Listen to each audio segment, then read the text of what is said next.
Hello everyone, समाप्ति इस audio show Hindi में आप सभी का बहुत बहुत दिल से स्वागत है। आज हम मुंशी प्रेमचंद जी द्वारा लिखित प्रसिद्ध कहानी ईदगाह को प्रस्तुत करने जा रहे हैं।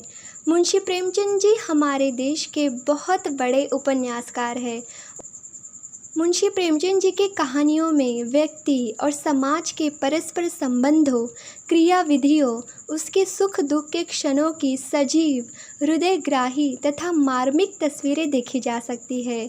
इसके उन्नयन और विकास में विश्व के अनेक कथाकारों ने जो योगदान किया, वह भाषा शैली, रूप विधान, कला सष्ठों तथा टेक्निक की दृष्टि से अत्यंत महत्वपूर्ण है।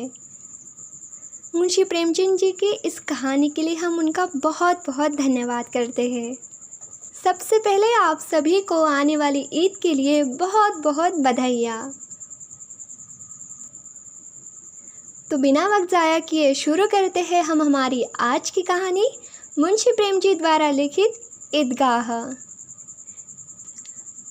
रमज़ान के पूरे 30 रोज़ों के बाद ईद आई है।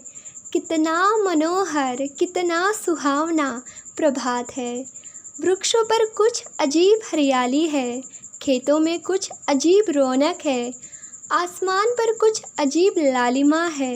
आज का सूर्य देखो कितना प्यारा, कितना शीतल है, मानो संसार को ईद की बधाई दे रहा है।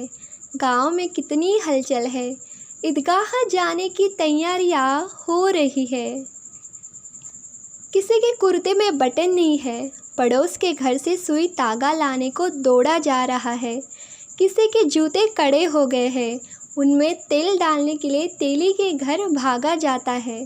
जल्दी जल्दी बैलों को सानी पानी दे दे, ईदगाह से लौटते लौटते दोपहर हो जाएगी। 3 कोस का पैदल रास्ता, फिर सैकड़ों आदमियों से मिलना भेंटना। दोपहर के पहले लौटना असंभव है। लड़के सबसे ज़्यादा प्रसन्न है। किसी ने एक रोज़ा रखा है, वह भी दोपहर तक, किसी ने वह भी नहीं, लेकिन ईदगाह जाने की खुशी उनके हिस्से की चीज़ है। रोज़े बड़े बूढ़ों के लिए होंगे, इनके लिए तो ईद है।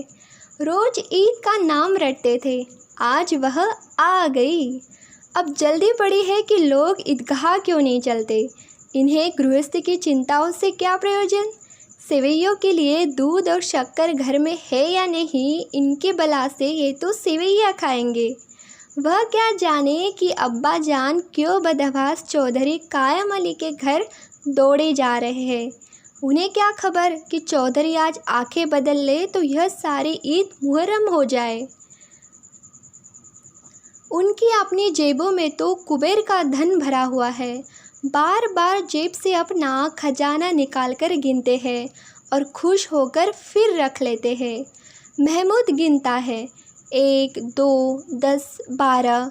उसके पास 12 पैसे हैं। मोहसिन के पास 1, 2, 3, 8, 9, 15 पैसे हैं। इन्हीं अनगिनती पैसों में अनगिनती चीज़ें लाएंगे, खिलौने, मिठाइयाँ, बिगुल, गेंद और जाने क्या क्या।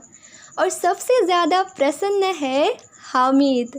वह 4-5 साल का गरीब सूरत दुबला पतला लड़का, जिसका बाप गत वर्ष हैजे की भेंट हो गया और माँ न जाने क्यों पीली होती होती एक दिन मर गई। किसी को पता न चला क्या बीमारी है, कहती भी तो कौन सुनने वाला था।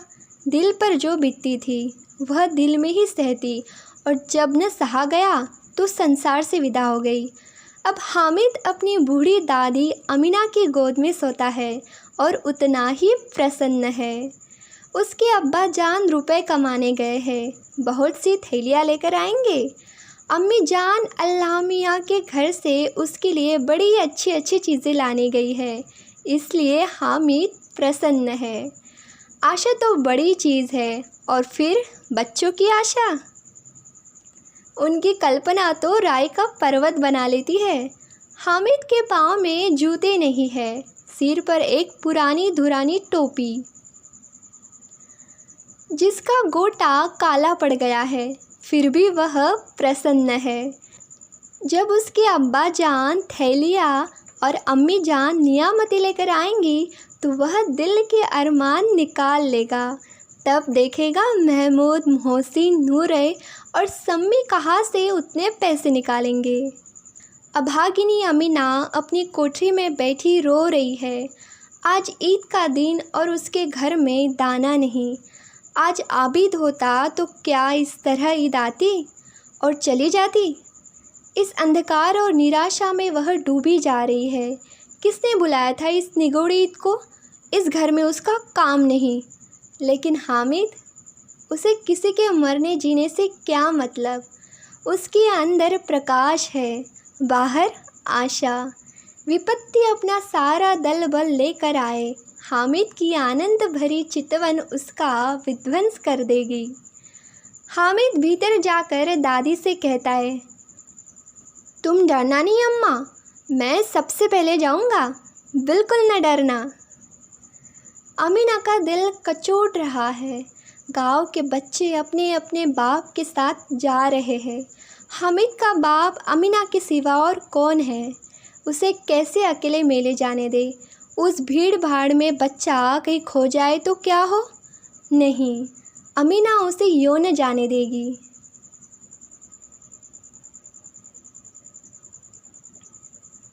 नन्ही सी जान 3 कोस चलेगा कैसे। पैर में छाले पड़ जाएंगे, जूते भी तो नहीं है। वह थोड़ी थोड़ी दूर पर उसे गोद ले लेगी। लेकिन यहाँ सेवइयाँ कौन पकाएगा। पैसे होते तो लौटते लौटते सब सामग्री जमा करके चटपट बना लेती। यहाँ तो घंटों चीज़ें जमा करते लगेंगे। मांग ही का तो भरोसा ठहरा। उस दिन फैमन के कपड़े सिए थे, 8 आने पैसे मिले थे। उस अठन्नी को ईमान की तरह बचाती चली आती थी इसी ईद के लिए। लेकिन कल ग्वालन सिर पर सवार हो गई तो क्या करती। हामिद के लिए कुछ नहीं है तो 2 पैसे का दूध तो चाहिए ही। अब तो कुल 2 आने पैसे बच रहे हैं। 3 पैसे हामिद की जेब में, 5 अमीना के बटवे में। यही तो बिसात है और ईद का त्योहार। अल्लाह ही बेड़ा पार लगाएगा। धोबन और नाइन और मेहतरानी और चूड़ीहारिन सभी तो आएंगी। सभी को सेवैया चाहिए और थोड़ा किसी की आँखों नहीं लगता। किस किस से मुँह चुराएगी और मुँह क्यों चुराए। साल भर का त्यौहार है, ज़िंदगी खैरियत से रहे। उनकी तकदीर भी तो उसी के साथ है। बच्चे को खुदा सलामत रखे, ये दिन भी कट जाएंगे।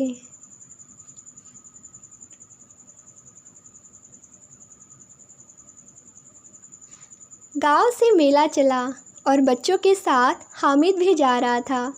कभी सब के सब दौड़कर आगे निकल जाते, फिर किसी पेड़ के नीचे खड़े होकर साथ वालों का इंतज़ार करते। ये लोग क्यों इतना धीरे चल रहे हैं। हामिद के पैरों में तो जैसे पर लग गए हैं। वह कभी थक सकता है। शहर का दामन आ गया। सड़क के दोनों ओर अमीरों के बगीचे हैं। पक्की 4 दीवारी बनी हुई है। पेड़ों में आम और लीचियाँ लगी हुई है। कभी कभी कोई लड़का कंकड़ी उठाकर आम पर निशाना लगाता है। माली अंदर से गाली देता हुआ निकलता है। लड़के वहाँ से 1 फरलांग पर है, खूब हंस रहे हैं। माली को कैसा उल्लू बनाया है। बड़ी बड़ी इमारतें आने लगी। यह अदालत है, यह कॉलेज है, यह क्लब घर है। इतने बड़े कॉलेज में कितने लड़के पढ़ते होंगे। सब लड़के नहीं है जी, बड़े बड़े आदमी है। सच, उनकी बड़ी बड़ी मूछें हैं। इतने बड़े हो गए अभी तक पढ़ने जाते हैं।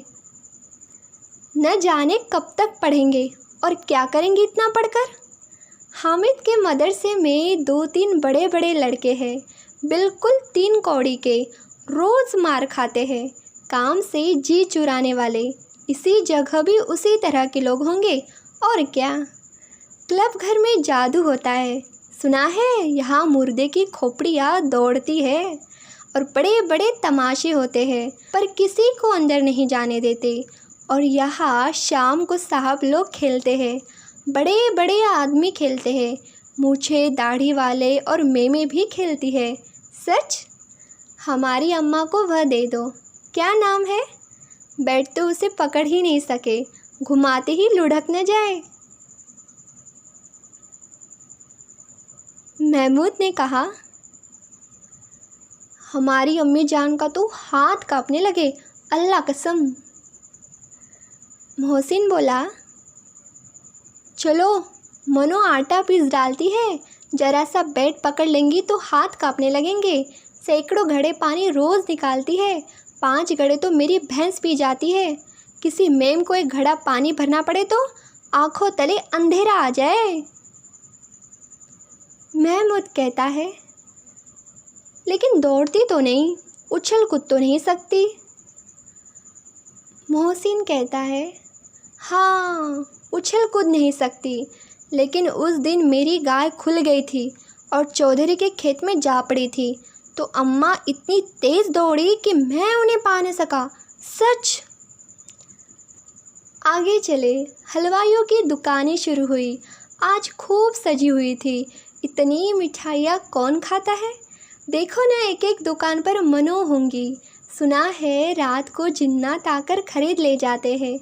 अप्पा कहते थे कि आधी रात को एक आदमी दुकान पर जाता है और जितना माल बचा होता है वह तुलवा लेता है और सचमुच के रुपए देता है, बिल्कुल ऐसे ही रुपए। हामिद को यकीन न आया, ऐसे रुपए जिन्नात को कहाँ से मिल जाएंगे। मोहसिन ने कहा, जिन्नात को रुपए की क्या कमी, जिस खजाने में चाहे चले जाए, लोहे के दरवाजे इन्हें नहीं रोक सकते जनाब। आप है किस फेर में। हीरे जवाहरात तक उनके पास रहते हैं, जिससे खुश हो गए उसे टोकरो जवाहरात दे दिए। अभी यही बैठे हैं, 5 मिनट में कलकत्ता पहुंच जाए। हामिद ने फिर पूछा, जिन्नात बहुत बड़े बड़े होते होंगे। मोहसिन, एक एक आसमान के बराबर होता है जी। ज़मीन पर खड़ा हो जाए तो उसका सिर आसमान से जा लगे, मगर चाहे तो एक लोटे में घुस जाए। हामिद, लोग उन्हें कैसे खुश करते होंगे। कोई मुझे वहाँ मंत्र बता दे तो एक जिन को खुश कर लूँ। मोहसिन,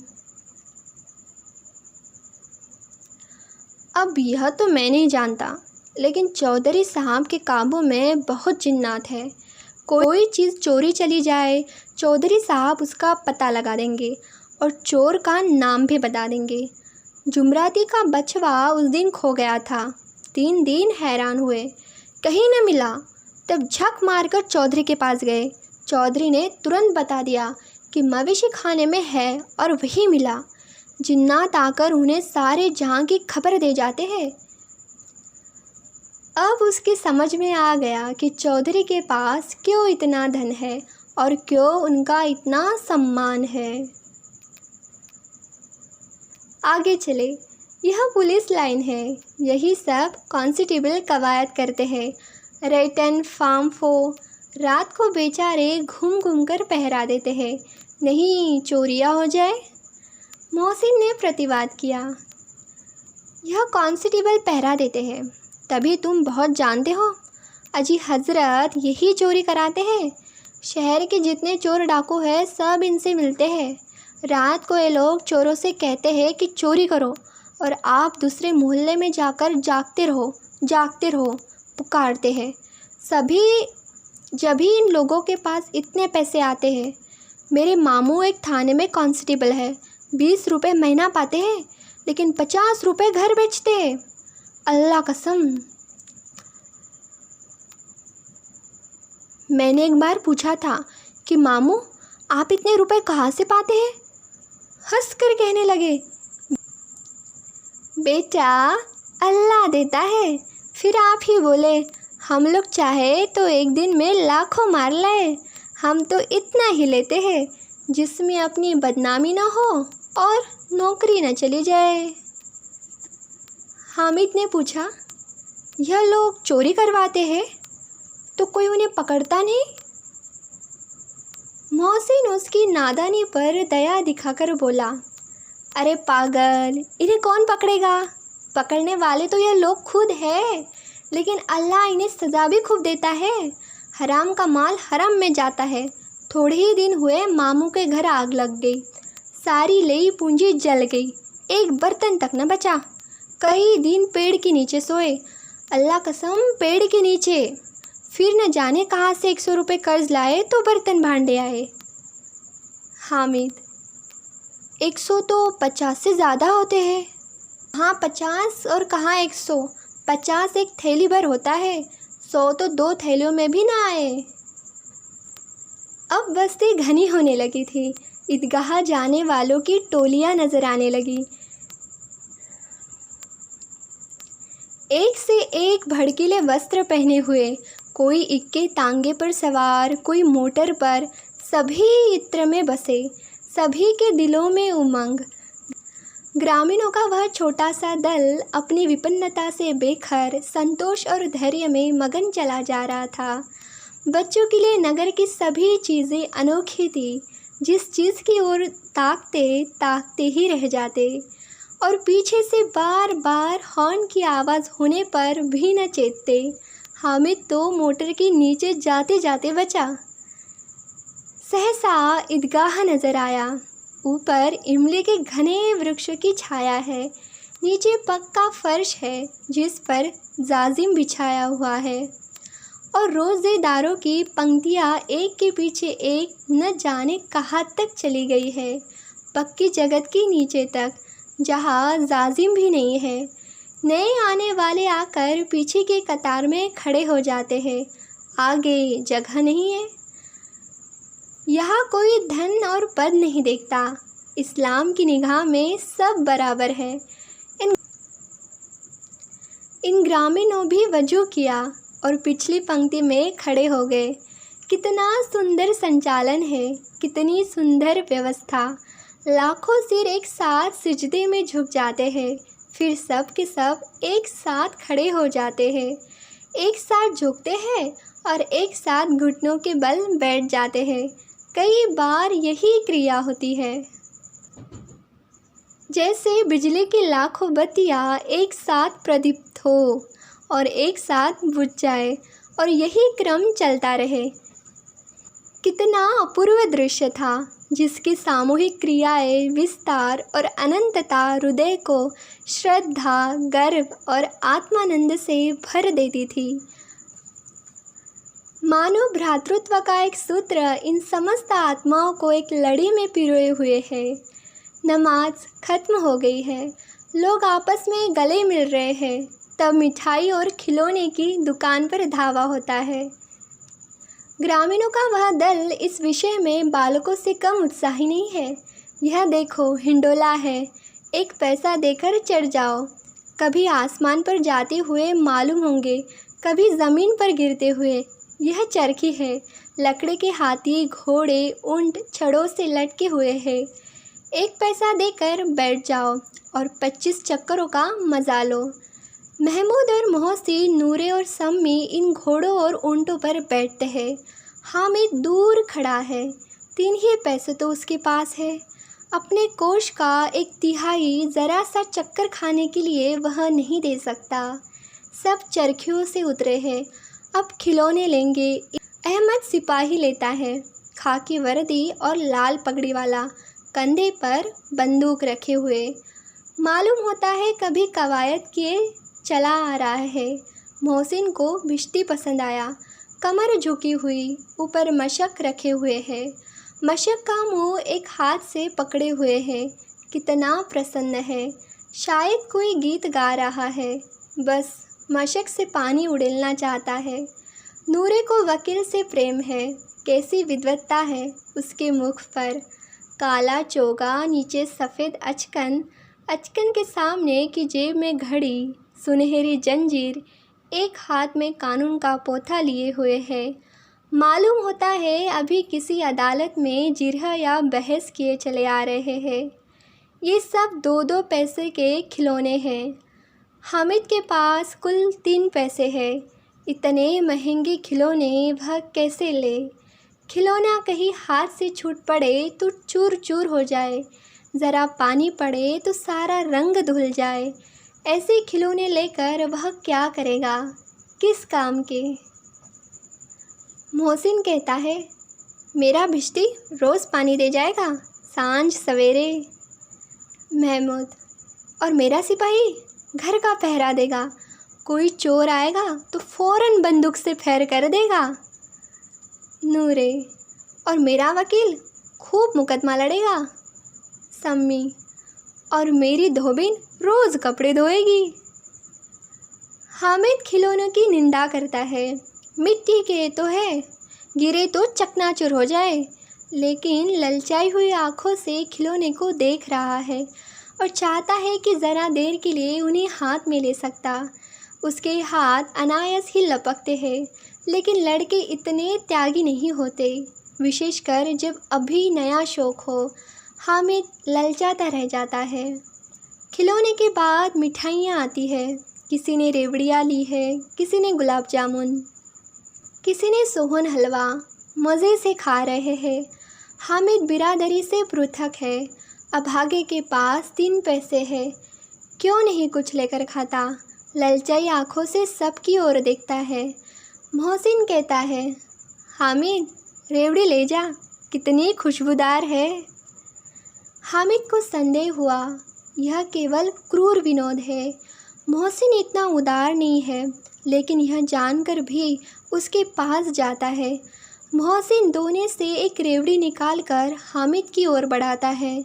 हामिद हाथ फैलाता है। मोहसिन रेवड़ी अपने मुंह में रख लेता है। महमूद, नूरे और सम्मी खूब तालियां बजा बजा कर हंसते हैं। हामिद खिसिया जाता है। मोहसिन, अच्छा अब की ज़रूर देंगे हामिद, अल्लाह कसम, ले जा। हामिद, रखे रहो, क्या मेरे पास पैसे नहीं हैं? सम्मी, 3 ही तो पैसे हैं, 3 पैसे में क्या क्या लोगे? हमसे गुलाब जामुन ले जा हामिद, मोहसिन बदमाश है। हामिद, मिठाई कौन बड़ी नियामत है, किताब में इसकी कितनी बुराइयां लिखी है। मोहसिन, लेकिन दिल में कह रहे होंगे कि मिले तो खा ले, अपने पैसे क्यों नहीं निकालते। महमूद, हम समझते हैं इसकी चालाकी, जब हमारे सारे पैसे खर्च हो जाएंगे तो हमें ललचा ललचा कर खाएगा। मिठाइयों के बाद कुछ दुकानें लोहे की चीज़ों की है, कुछ गिलट और कुछ नकली गहनों की। लड़कों के लिए यहाँ कोई आकर्षण न था, वह सब आगे बढ़ जाते हैं। हामिद लोहे की दुकान पर रुक जाता है। कई चिमटे रखे हुए थे। उसे ख्याल आया, दादी के पास चिमटा नहीं है। तवे से रोटियां उतारती है तो हाथ जल जाता है। अगर वह चिमटा ले जाकर दादी को दे दे तो वह कितनी प्रसन्न होंगी। फिर उनकी उंगलियां कभी न जलेंगी। घर में एक काम की चीज़ हो जाएगी। खिलौने से क्या फ़ायदा, व्यर्थ में पैसे खराब होते हैं। ज़रा देर ही तो खुशी होती है, फिर तो खिलौने को कोई आँख उठाकर नहीं देखता। यह तो घर पहुँचते पहुँचते टूट फूट कर बराबर हो जाएंगे। चिमटा कितने काम की चीज़ है। रोटियां तवे से उतार लो, चूल्हे में सेंक लो, कोई आग मांगने आए तो चटपट चूल्हे से आग निकाल कर उसे दे दो। अम्मा बेचारी को कहाँ फुर्सत है कि बाज़ार आए, और इतने पैसे ही कहाँ मिलते हैं। रोज़ हाथ जला लेती है। हामिद के साथ ही आगे बढ़ गए हैं। सबिल पर सब के सब शरबत पी रहे हैं। देखे सब कितने लालची है। इतनी मिठाइयाँ ली, मुझे किसी ने एक भी न दी। उस पर कहते हैं मेरे साथ खेलो, मेरा यह काम करो।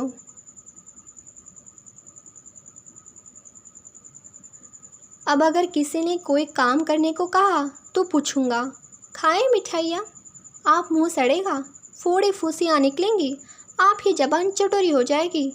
अब घर से पैसे चुराएंगे और मार खाएंगे। किताब में झूठे बातें थोड़ी ही लिखी है, मेरी ज़बान क्यों ख़राब होगी। अम्मा चिमटा देखते ही दौड़कर मेरे हाथ से ले लेंगी और कहेंगी, मेरा बच्चा अम्मा के लिए चिमटा लाया है। हज़ारों दुआएं देंगी। फिर पड़ोस की औरतों को दिखाएंगी। सारे गांव में चर्चा होने लगेगी, हामिद चिमटा लाया है, कितना अच्छा लड़का है। इन लोगों के खिलौने पर कौन इन्हें दुआएं देगा। बड़ों की दुआएं सीधे अल्लाह के दरबार में पहुंचती है और तुरंत सुनी जाती है। मेरे पास पैसे नहीं है, तभी तो मोहसिन और महमूद यूँ मिजाज दिखाते हैं। मैं भी इनसे मिजाज दिखाऊंगा। खेले खिलौने और खाए मिठाइयाँ। मैं नहीं खेलता खिलौने, किसी का मिजाज क्यों सहूँ? मैं गरीब सही, किसी से कुछ मांगने तो नहीं जाता। आखिर अब्बा जान कभी न कभी आएंगे, अम्मा भी आएंगी, फिर इन लोगों से पूछूंगा कितने खिलौने लोगे। एक एक को टोकरियों खिलौने दूँ और दिखा दूँ कि दोस्तों के साथ इस तरह सलूक किया जाता है। यह नहीं कि एक पैसे की रेवड़ियाँ ली तो चिढ़ा चिढ़ा कर खाने लगे। सबके सब हंसेंगे कि हामिद ने चिमटा लिया है। हंसे मेरी बला से। उसने दुकानदार से पूछा, यह चिमटा कितने का है? दुकानदार ने उसकी ओर देखा और कोई आदमी साथ न देखकर कहा, यह तुम्हारे काम का नहीं है जी। बिकाऊ है कि नहीं? बिकाऊ क्यों नहीं है और यहाँ क्यों लाद लाए हैं?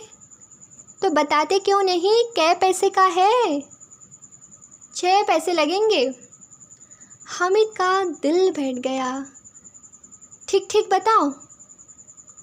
ठीक ठीक 5 पैसे लगेंगे। लेना हो लो, नहीं चलते बनो। हामिद ने कलेजा मजबूत करके कहा, 3 पैसे लोगे? यह कहता हुआ वह आगे बढ़ गया कि दुकानदार की घुड़कियाँ न सुने, लेकिन दुकानदार ने घुड़कियाँ नहीं दी, बुलाकर चिमटा दे दिया। हामिद ने उसे इस तरह कंधे पर रखा मानो बंदूक है और शान से अकड़ता हुआ संगियों के पास आया। ज़रा सुने सबके सब क्या क्या आलोचनाएं करते हैं। मोहसिन ने हंसकर कहा, यह चिमटा क्यों लाया पगले? इसे क्या करेगा? हामिद ने चिमटे को पटक कर कहा, ज़रा अपना भिश्ती ज़मीन पर गिरा दो, सारी पसलियाँ चूर चूर हो जाएं बच्चा की। महमूद बोला, यह चिमटा कोई खिलौना है? हामिद, खिलौना क्यों नहीं है? अभी कंधे पर रखा बंदूक हो गई, हाथ में लिया फकीरों का चिमटा हो गया। चाहूँ तो इससे मज़ेरे का काम ले सकता हूँ। एक चिमटा जमा दूँ तो तुम लोगों के सारे खिलौने की जान निकल जाए। तुम्हारे खिलौने कितना ही जोर लगावे, मेरे चिमटे का बाल भी बांका नहीं कर सकते। मेरा बहादुर शेर है चिमटा। सम्मी ने खंजीरी ली थी। प्रभावित होकर बोला, मेरी खंजीरी से बदलोगे? 2 आने की है। हामिद ने खंजीरी की ओर उपेक्षा से देखा। मेरा चिमटा चाहे तो तुम्हारी खंजीरी का पेट फाड़ डाले। बस एक चमड़े की झिल्ली लगा दी, ढप ढप बोलने लगी। ज़रा सा पानी लग जाए तो ख़त्म हो जाए। मेरा बहादुर चिमटा आग में, पानी में, आंधी में, तूफान में बराबर डटा खड़ा रहेगा। चिमटे ने सभी को मोहित कर लिया, लेकिन अब पैसे किसके पास धरे हैं। फिर मेले से दूर निकल आए हैं कि बज गए। धूप तेज़ हो रही है, घर पहुंचने की जल्दी हो रही है। बाप से ज़िद भी करे तो चिमटा नहीं मिल सकता। हामिद है बड़ा चालाक, इसलिए बदमाश ने अपने पैसे बचा रखे थे। अब बालकों के 2 दल हो गए हैं। मोहसिन, महमूद, सम्मी और नूरे एक तरफ है, हामिद अकेला दूसरी तरफ। शास्त्रार्थ हो रहा है। सम्मी तो विधर्मी गया, दूसरे पक्ष से जा मिला, लेकिन मोहसिन, महमूद और नूरे भी हामिद से 1-1, 2-2 साल बड़े होने पर भी आमिद की आघातों से आतंकित हो उठे हैं। उसके पास न्याय का बल है और नीति की शक्ति। एक और मिट्टी है, दूसरी ओर लोहा, जो इस वक्त अपने को फौलाद कह रहा है। वह अजय है, घातक है। अगर कोई शेर आ जाए तो भिश्ती मियाँ के छक्के छूट जाए। मियाँ सिपाही मिट्टी की बंदूक छोड़कर भागे। वकील साहब की नानी मर जाए, चौके में मुंह छुपाकर ज़मीन पर लेट जाए, मगर यह चिमटा, यह बहादुर रुस्तम हिंद लपक कर शेर की गर्दन पर सवार हो जाएगा और उसकी आंखें निकाल लेगा। मोहसिन ने एड़ी चोटी का जोर लगाकर कहा, अच्छा, पानी तो नहीं भर सकता। हामिद ने चिमटे को सीधा खड़ा करके कहा, भिश्ती को एक डांट लगाएगा तो दौड़ा हुआ पानी लाकर उसके द्वार पर छिड़कने लगेगा। मोहसिन परास्त हो गया, पर महमूद ने कुमक पहुंचाई। अगर बच्चा पकड़ा जाए तो अदालत में बंधे बंधे फिरेंगे, तब तो वकील साहब के ही पैरों पड़ेंगे। हामिद इस प्रबल तर्क का जवाब न दे सका। उससे पूछा, हमें पकड़ने कौन आएगा? नूरे ने अकड़ कर कहा, यह सिपाही, बंदूक वाला। हामिद ने मुंह चिढ़ाकर कहा, यह बेचारे हम बहादुर रुस्तम हिंद को पकड़ेंगे। अच्छा लाओ, अभी ज़रा कुश्ती हो जाए। इनकी सूरत देखकर दूर से भागेंगे, पकड़ेंगे क्या बेचारे? इनकी सूरत देखकर दूर से भागेंगे, पकड़ेंगे क्या बेचारे? मोहसिन को एक नई चोट सूझ गई। तुम्हारे चिमटे का मुंह रोज़ आग में जलेगा। उसने समझा था कि हामिद लाजवाब हो जाएगा, लेकिन यह बात न हुई। हामिद ने तुरंत जवाब दिया, आग में बहादुर ही कुत्ते हैं जनाब। आग में बहादुर ही कुत्ते हैं जनाब। तुम्हारी वकील, सिपाही और भिश्ती महिलाओं की तरह घर में घुस जाएंगे। आग में कूदना वह काम है जो रुस्तम हिंद ही कर सकता है। महमूद ने एक ज़ोर और लगाया, वकील साहब कुर्सी मेज़ पर बैठेंगे, तुम्हारा चिमटा तो बावर्ची खाने में पड़ा रहेगा। इस तर्क ने सम्मी और नूरे को भी सजीव कर दिया। कितने ठिकाने की बात की है पट्टे ने। चिमटा बावर्ची खाने में पड़े रहने के सिवा और क्या कर सकता है? हामिद को कोई फड़कता हुआ जवाब न सूझा तो उसने धांधली शुरू की, मेरा चिमटा बावर्ची खाने में नहीं रहेगा। वकील साहब कुर्सी पर बैठेंगे तो जाकर उन्हें ज़मीन पर पटक देगा और उनका कानून उनके पेट में डाल देगा। बात कुछ बनी नहीं, खासी गाली गलौज थी, लेकिन कानून को पेट में डालने वाली बात छा गई। ऐसी छा गई कि तीनों सुरमा मुँह ताकते रह गए। कानून मुँह से बाहर निकालने वाली चीज़ है, उसको पेट के अंदर डाल दिया जाए, बेतुकी से बात होने पर भी कुछ नयापन रखते हैं। हामिद ने मैदान मार लिया, उसका चिमटा रुस्तम हिंद है। अब इसमें मोहसिन, महमूद, नूरे, सम्मी किसी को आपत्ति नहीं हो सकती। विजेता को हारने वालों से जो सत्कार मिलना स्वाभाविक है, वह हामिद को भी मिला और उन्हें 3-3, 4-4 आने पैसे खर्च किए, पर कोई काम की चीज़ न ले सके। हामिद ने 3 पैसों में रंग जमा लिया। सच ही तो है, खिलौने का क्या भरोसा, टूट फूट जाएंगे। हामिद का चिमटा बना रहेगा बरसों। संधि की शर्तें तय होने लगी। मोहसिन ने कहा, ज़रा अपना चिमटा दो, हम भी देखें। तुम हमारा भिश्ती लेकर देखो। महमूद और नूरे ने भी अपने अपने खिलौने पेश किए। हामिद को इन शर्तों के मानने में कोई आपत्ति न थी। चिमटा बारी बारी से सबसे हाथ में गया और उनके खिलौने बारी बारी से हामिद के हाथ में आए।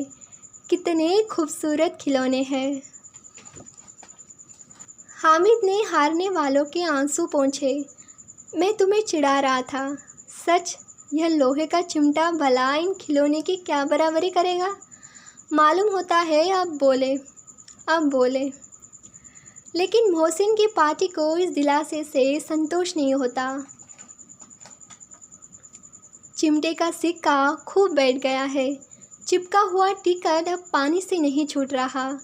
मोहसिन, लेकिन इन खिलौने के लिए कोई हमें दुआ तो न देगा? महमूद, दुआ को लिए फिरते हो, उल्टे मार न पड़े। अम्मा ज़रूर कहेंगे कि मेले में यही मिट्टी के खिलौने तुम्हें मिले। हामिद को स्वीकार करना पड़ा कि खिलौने को देखकर किसी की माँ इतनी खुश न होंगी जितनी दादी चिमटी को देखकर होंगी। 3 पैसे ही में तो सब कुछ करना था और उन पैसों के इस उपयोग पर पछतावे की बिल्कुल ज़रूरत न थी। फिर अब तो चिमटा रुस्तम हिंद है और सभी खिलौनों का बादशाह। रास्ते में महमूद को भूख ली। उसके बाप ने केले खाने को दिए। महमूद ने केवल हामिद को साझी बनाया। उसके अनय मित्र मुँह ताकते रह गए। यह उस चिमटे का प्रसाद था। 11 बजे सारे गांव में हलचल मच गई। मेले वाले आ गए। मोहसिन की छोटी बहन ने दौड़कर भिश्ती उसके हाथ से छीन लिया और मारे खुशी के जो उछली तो मियाँ भिश्ती नीचे आ रहे और सुर लोग सिधारे। इस पर भाई बहन में मारपीट हुई। दोनों खूब रोए। उनकी अम्मा ये शोर सुनकर बिगड़ी और दोनों को ऊपर से दो दो चांटे और लगाए। मियाँ नूरे के वकील का अंत उसके प्रतिष्ठानुकूल इससे ज़्यादा गैरों में हुआ। वकील ज़मीन पर या ताक पर तो नहीं बैठ सकता, उसकी मर्यादा का विचार तो करना ही होगा। दीवार में 2 खूंटियाँ गाड़ी गई, उन पर लकड़ी का एक पटरा रखा गया। पटरे पर कागज़ का कालीन बिछाया गया। वकील साहब राजा भोज की भांति सिंहासन पर विराजे। नूरे ने उन्हें पंखा झलना शुरू किया। अदालतों में खस की टट्टियाँ और बिजली के पंखे रहते हैं, क्या यहाँ मामूली पंखा भी न हो? कानून की गर्मी दिमाग पर चढ़ जाएगी कि नहीं? बाँस का पंखा आया और नूरे हवा करने लगे। मालूम नहीं पंखे की हवा से या पंखे की चोट से वकील साहब स्वर्गलोक से मृत्युलोक में आ रहे और उनका माटी का चोला माटी में मिल गया। बड़े ज़ोर शोर से मातम हुआ और वकील साहब की अस्थि घूरे पर डाल दी गई। अब रहा महमूद का सिपाही। उसे चटपट गांव का पहरा देने का चार्ज मिल गया, लेकिन पुलिस का सिपाही कोई साधारण व्यक्ति तो था नहीं जो अपने पैरों पर चले। वह पालकी पर चलेगा।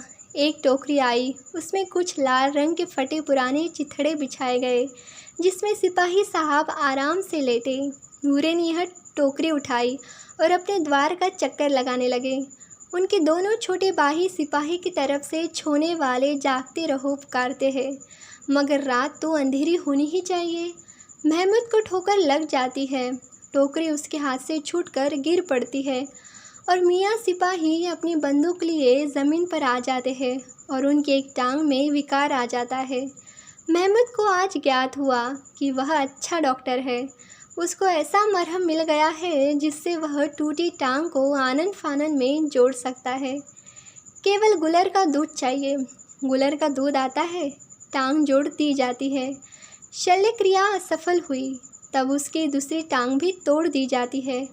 अब कम से कम एक जगह आराम से बैठ तो सकता है। एक टांग से तो न चल सकता था न बैठ सकता था। अब वह सिपाही सन्यासी हो गया है, अपनी जगह पर बैठा बैठा पहरा देता है। कभी कभी देवता भी बन जाता है। उसके सिर का झालरदार साफा खुरच दिया गया है। अब उसका जितना रूपांतर चाहे कर सकते हो। कभी कभी तो उससे बाट का काम भी लिया जाता है। अब मियाँ हामिद का हाल सुनिए। अमीना उसकी आवाज़ सुनते ही दौड़ी और उसे गोद में उठाकर प्यार करने लगी। सहसा उसके हाथ में चिमटा देखकर वह चौंकी। यह चिमटा कहाँ था? मैंने मोल लिया है। क्या पैसे में? 3 पैसे दिए। अमीना ने छाती पीट ली। यह कैसा बेसमझ लड़का है कि दोपहर हुआ, कुछ खाया न पिया, लाया क्या चिमटा? सारे मेले में तुझे और कोई चीज़ न मिली जो यह लोहे का चिमटा उठा लाया? हामिद ने अपराधी भाव से कहा, तुम्हारी उंगलियां तवे से जल जाती थी, इसलिए मैंने इसे लिया। बुढ़िया का क्रोध तुरंत स्नेह में बदल गया, और स्नेह भी वह नहीं जो प्रगल्भ होता है, अपनी सारी कसक शब्दों में बिखेर देता है। यह मुक्त स्नेह था, खूब ठोस, रस और स्वाद से भरा हुआ। बच्चे में कितना त्याग, कितना सद्भाव और कितना विवेक है। दूसरों को खिलौना लेते और मिठाई खाते देखकर इसका मन कितना ललचाया होगा। इतना जब्त इससे हुआ कैसे? इतना जब्त इससे हुआ कैसे? वहाँ भी इसे अपनी बुढ़िया दादी की याद बनी रही। अमीना का मन गदगद हो गया। और अब एक बड़ी विचित्र बात हुई, हामिद के इस चिमटे से भी विचित्र। बच्चे हामिद ने बूढ़े हामिद का पार्ट खेला था। बुढ़िया अमीना बालिका अमीना बन गई। वह रोने लगी, दामन फैलाकर हामिद को दुआएं देती जाती थी और आंसू की बड़ी बड़ी बूंदें गिराती जाती थी। हामिद इसका रहस्य क्या समझता। आशा करते हैं आपको मुंशी प्रेमचंद जी द्वारा लिखित ईदगाह कहानी पसंद आई होगी। अगर आपको कहानी पसंद आई है तो प्लीज़ इस वीडियो को लाइक कीजिए और समाप्ति ऑडियो शो हिंदी चैनल को सब्सक्राइब कीजिए और बेल आइकन को प्रेस करना बिल्कुल भी ना भूलें, ताकि हमारे आने वाले कहानी की नोटिफिकेशन आपको मिले और कोई भी कहानी आप मिस ना करें। बहुत बहुत धन्यवाद। Thank you so much.